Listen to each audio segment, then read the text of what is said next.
let me jump on that question. I just want to say, so you know that my main job is what education, but I also teach the Bible, Okay. and a lot of what we're victims of, we're victims to sin. And even myself, when I was doing what I was doing, it was sin. I mean, I was running around sleeping with women, this, and that. And when I, my daughter's mother got pregnant, I wasn't interested in that type of relationship at that point. And so a lot of this falls back on the men because we have not taken our rightful place as the leaders of the household. And no matter what anyone brings against us, if we're taking our rightful place as the leaders of the household, guiding our household according to the commandments, raising our children according to that, a lot of this stuff wouldn't affect us. And you think about this country in particular, how many industries benefit off of us not being in the household? How much money is raised in this country based on us not being in the households and taking our place as men? There's millions and billions of dollars raised off of our lack of taking responsibility. So do I blame the woman? No. I actually bring it back to us. As men, we're supposed to take hold of our household. If we have a wife and we have children, we're supposed to raise our women not my women. We're supposed to teach our women according to the Bible and raise our children according to what the scriptures say. And that's going to eliminate a lot of these things because there wouldn't be city girls and Megan Thee Stallion and all these people that are out there just wasting their lyrics and talents on filth. Because you look at it, what they did, it was a structured plan. They came to us first, the men, because they said, if we can take down the men, then there's no problem with taking down the women. So they took down the men, and then they said, now it's time for the whole music. We left the gangster music phase, and now we're in the whole phase. And it's just what it is. Because we're not supposed to be running around out here. Our daughters are not supposed to be running out here talking about we can have multiple men. And neither are the men that are supposed to be out there talking about how many women they can get with. You're supposed to be married. We're supposed to be a husband and a wife. And so as I started learning that, then the wife that I'm with now, we have 6 children together. And we on one accord where we raise our children according to the scriptures. And no, you can't bring that stuff in the house. Or when you do bring it in the house, we can have a conversation about what are the destructive elements within this music, within this movie, within this industry, within this country, within this world that's contrary to what we're supposed to do. All right. We went pretty deep, and I like it. I like that we did that. Now, you guys are obviously living your life contrary to the negative stereotype. But how has the negative stereotype affected you as fathers and as Black men in general? Or has it? It has affected me because in my mind, when I was going through a divorce and I was contemplating trying to figure out what I was going to do about my kids, I actually had possession of them and custody of them. And we were sitting in the living room and I kind of cried to him and I was really sad because I'm just like, y'all gonna be with me. You know, I can't take care of the responsibility. I can handle it, but I know I'm gonna need help as a man. And the stigma out there is as a Black man with kids, it's hard to find a Black woman that's gonna be there for you with those kids and respect them and love them as their own. Most of the time, that only happens if the woman cannot have children. So if the woman cannot have children, then she'll be grateful more for having the babies that I have. So, man, just to sit there and think about that, think about the stereotype and think about my kids possibly getting lost in the system because of mom has more power or mom can go and move and flow how she wants to in a way. So it just was scary because I was like, once I go to court, I felt like something was going to change, but nothing changed. And I think that's only because I focused on them so much as I did. And just to be clear, you're remarried now, right? Yes. Yes. And but you were a single father for a number of years. Yes. And you had twins, 2 kids. Yes. As a single father. Yes. All right. Okay. Yes. All right. Do either one of you, anybody else? And I know you said you wanted to talk about that. That's the question. Ask the question again. Okay. It was, how has the negative stereotypes affected you as a Black man and as a father since you live contrary to the stereotypes? Well, it's affected me directly and indirectly in a lot of ways. And I probably get emotional on this part because when I moved to Atlanta, I was an entrepreneur. There was a guy that came to me from the prison system, and I've always been passionate. I got boys. I always wanted them to be the best representation of a Black man that they could be. That's what my mom taught me. She was like, don't bring that other to my house. You got to be, there's too many sisters out here. Mm-hmm. That's what you need to have. And she taught me Black pride, so that's just the way I was raised. So I raised my kids, do what you want, but be proud Black fathers and Black men.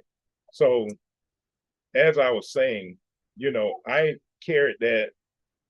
All my kids played sports. I was like everybody that didn't have a dad, I was their dad. I had a pickup truck. Went to football practice, nobody had a ride home. Everybody jumped on the back of the truck. All right, Pop, we'll see you tomorrow. So everybody grew up in the community. I'm Pop, And as I moved to Atlanta and I started working and hooked up with the prison system, guys said, hey, we need a place to place these men getting out of prison, and they need jobs. And I was like, man, I can't, take these people around my customers. We do a lot of residential, landscaping. And he said, look, I'm gonna bring you the best, and I promise that, they'll be good employees. And through that program, in my history, I hired over 100 people that came out of the prison system. They came through my company in, 15, 20 years. And nobody to this day went back to prison. Because my whole structure was, okay, you've been through the system. I'm going to be your mentor. What do you want to do in life? What do you want to do? I'm not just your employer. We are going to have programs to develop you, teach you a trade. Many of them went off to start their own businesses. I've had some coming to me, years later, hey, Reggie, I appreciate it, man. Because of you, I was able to see my kids graduate from high school, because I would have been locked up in the system if it wasn't for you. But I say all that to say that as I looked at these men growing up in life, I was privileged growing up as a kid.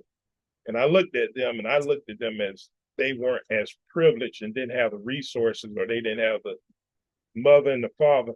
And so I sympathized with them. I was like, man, what was your life like? And to hear the stories and the upbringing that these people went through. And, a lot of them be like, well, Reggie, I just didn't have no choice. You mentioned survival. That's what they were doing. They were just surviving. I never forget, I told the guy, hey, load up the shovels, flat shovels, square shovels. So I'm always checking behind him. I say, get everything? He said, I loaded up. I looked back. I didn't see a square shovel. He said, oh, it's in the back of the truck. So I said, get it for me. He went and bought a rake. All right, so you didn't know what a shovel was. He didn't know what a shovel was. And that's probably, you're saying. And this guy is like 25, 26 years old. He hasn't been taught that, essentially. Because he hasn't been taught. And that was another, that's when I really became passionate about helping our brothers, because again, the streets raised them. They don't teach you what a shovel, a hammer, how to tie a necktie, how to, dress for church, how to, treat women, how to be head of households. Okay. So like you were saying, we have to take responsibility and reach back, on how to bring the next generation or even our generation up to be better men. Okay. All right. All right. I got a few more questions. And I want to open the floor for any questions if anybody have any.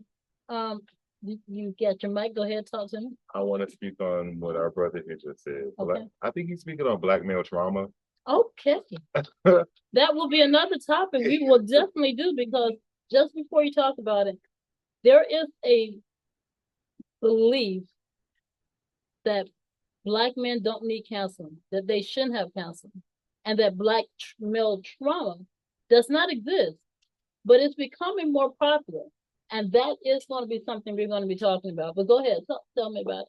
I'll reserve for the next one, man. But yes, but you're a briefly, friend of the show. yeah, Absolutely, you will be here. Briefly touching on it today, it sounds like black male trauma is real. Yeah. It looks like what he's describing. You are 26 years old and you don't possess the basic skills to go to Home Depot and get a shovel. You don't know what it means to show up for your kids. You don't know what your idea of responsibility should be as a man at your age.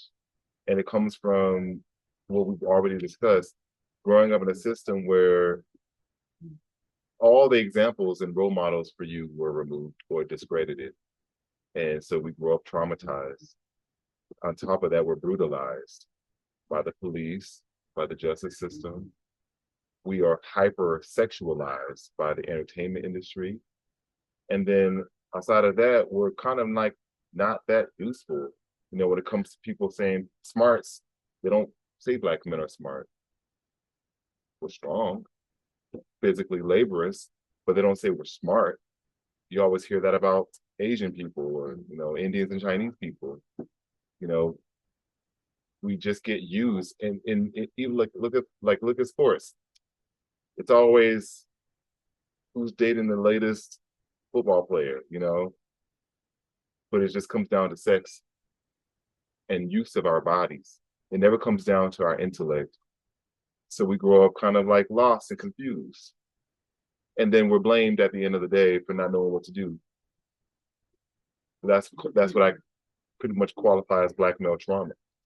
I love this because I would have never ever connected the dots. And this is what we're talking about. So for all intents and purposes, everything that you said, everything Mr. Reggie said, everything Jameco said, that all plays in the myth.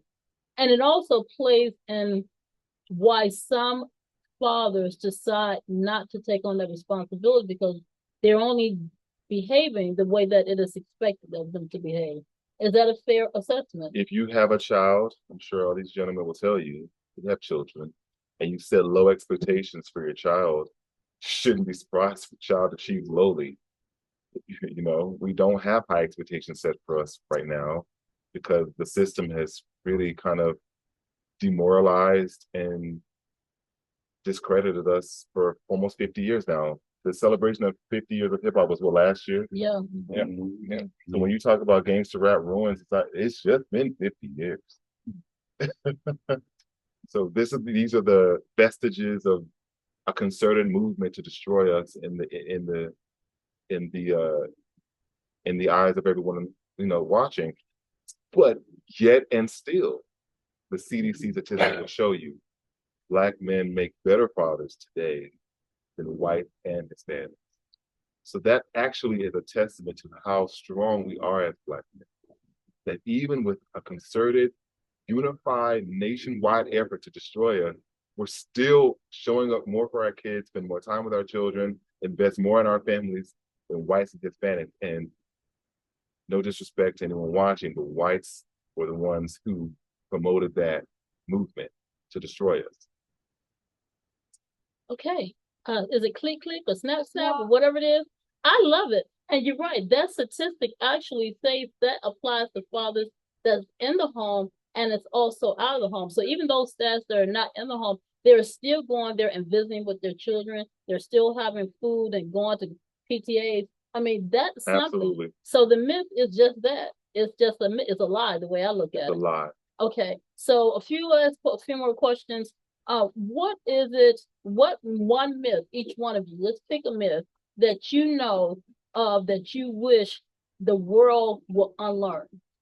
Just one myth about Black fatherhood. Okay, Mr. Reggie. That we're not the head of the household. Okay. Anybody else? That we're absentee. Okay. I would like to say be able to take charge or be able to grow. Okay. Fuck. I don't want to say something wrong here, but I want to dispel the myth that marriage in the legal sense is a requirement to be a good father. I believe that in this particular country, marriage in the legal sense has been weaponized against Black fathers. And there's a justice system in place to not only destroy the Black men's assets when a divorce happens. 1 second. You're dipping into my dollar. Because no, I'm just talking. I'm a divorce attorney. I'm joking. I'm listening and I believe you. But that's what. Go ahead. I just had to put the last there. And so after a divorce, you're not supposed to be so poor and so jaded that you never want to get married again. A divorce is just supposed to be, okay, we no longer see eye to eye, we're going our separate ways. It's not supposed to be some punitive thing that continues to haunt your life for the rest of your life. But right now, in this particular country, divorce is one reason Black men are afraid to get married, number one. It's also promoting Black men to be polygamous, number two. And then it's ruining their ability to be in the child's life, number three, because children are weaponized in the process of it all. I've said enough. Hey, seriously enough about the marriage part. My current marriage, it involves paperwork because of what I went through with the past relationships with the kids, having that responsibility of being a father, Black father outside of the home, the stereotype on a female getting something more or not dealing with me. Mm-hmm. So as soon as you go down to the benefits office, what it say? Are you on child support? If you're not, this is the time to do it. So you can get $800, $900 in food stamps. Plus, let's go and run the numbers. You probably can get $1,000 out of him a month, taking out his paycheck. I was told by someone, hey, as long as the kid's okay. Mm-hmm. I'm like, so I can't eat, I can't sleep, I can't put gas in the car. No, as long as the kid's okay, I don't care. You don't matter. I don't matter. Then if I pass away, you still get something. So I'm just like, I have to be really great of a person or have certain stipulations up under my name, which will allow me to look better than the benefits. Because it's very easy to get played. Very easy. I have come close many times. And when I tell you scared, because they say, ooh, if you mess up, child support. If you leave me, child support. If you don't do this, child support. I was getting threatened by it to the point where I was like, you know what? I don't care. And I just, sadly enough, I walked away because I was being controlled too much. And I didn't feel like this was not what God wanted me to do. Like this, God does not put babies here for that.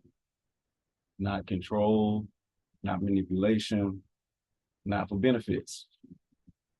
You know, because at the end of the day, I have, for a proven fact of my life, God will take to get rid of somebody that ain't supposed to be there.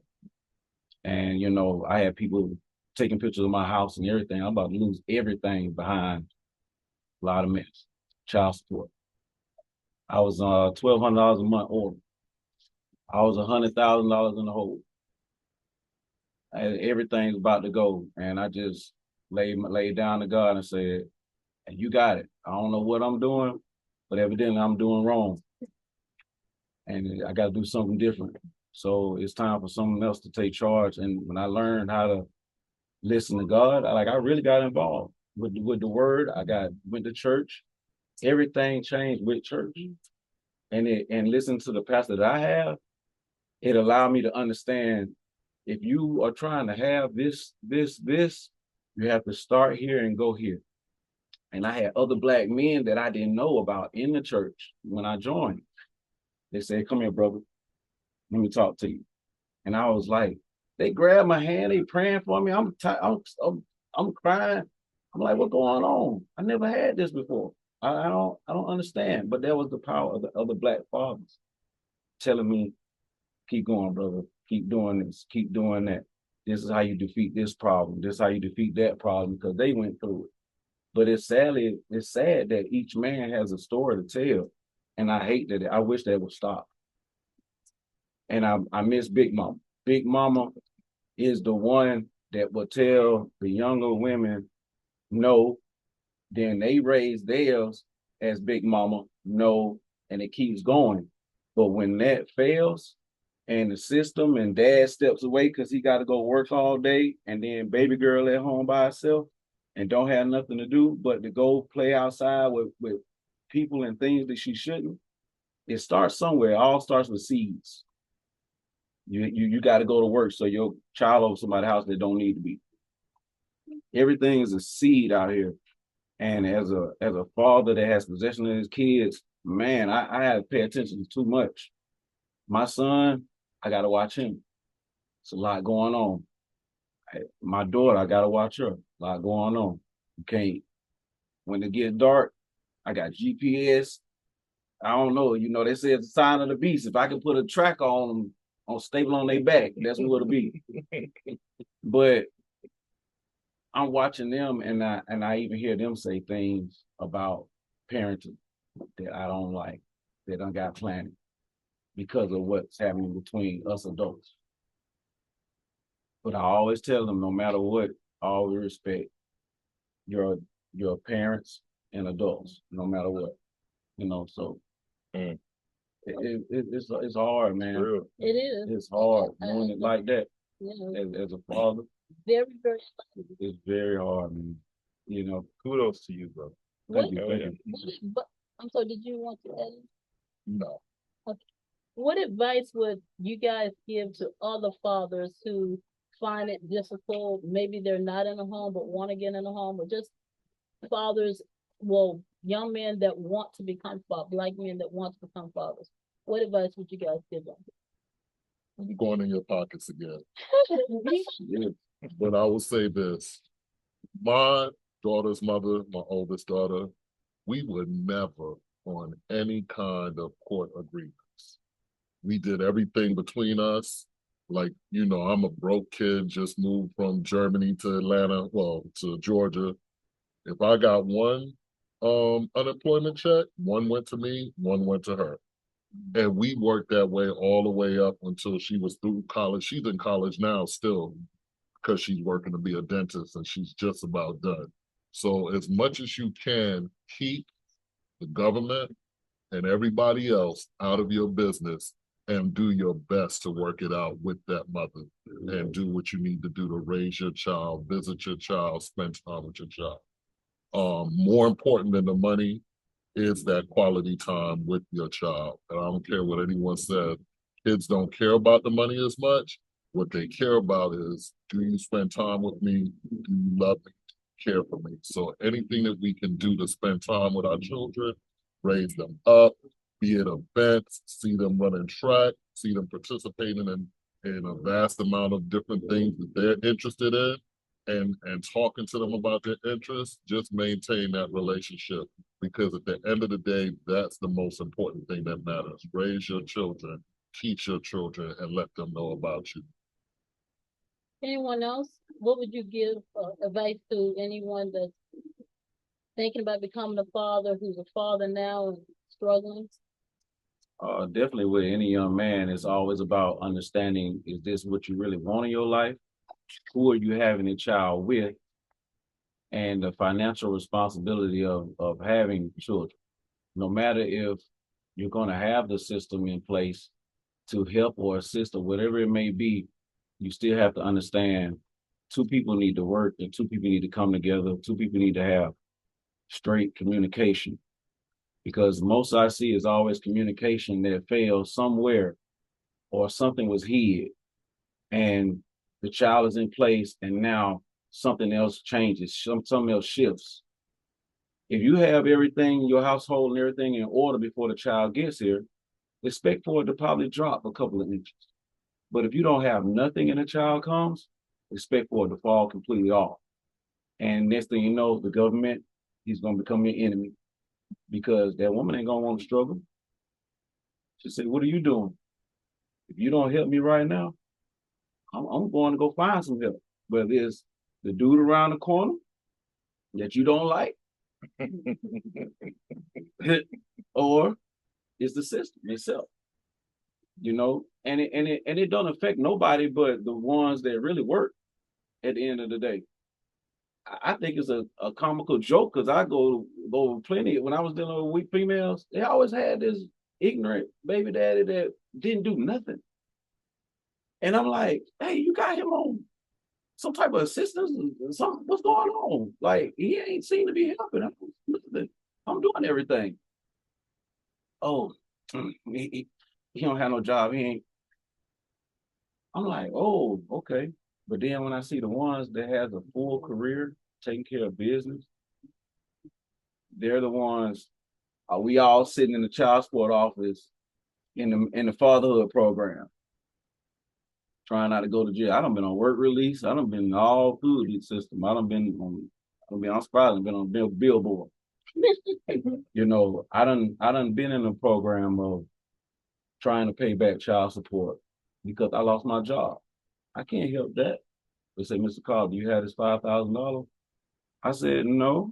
And I said, to be honest with you, I told the lawyer I got tired. I was so tired, I'm ready to go to jail. I need a break. I'm willing to go fight to take a break from this system, this program.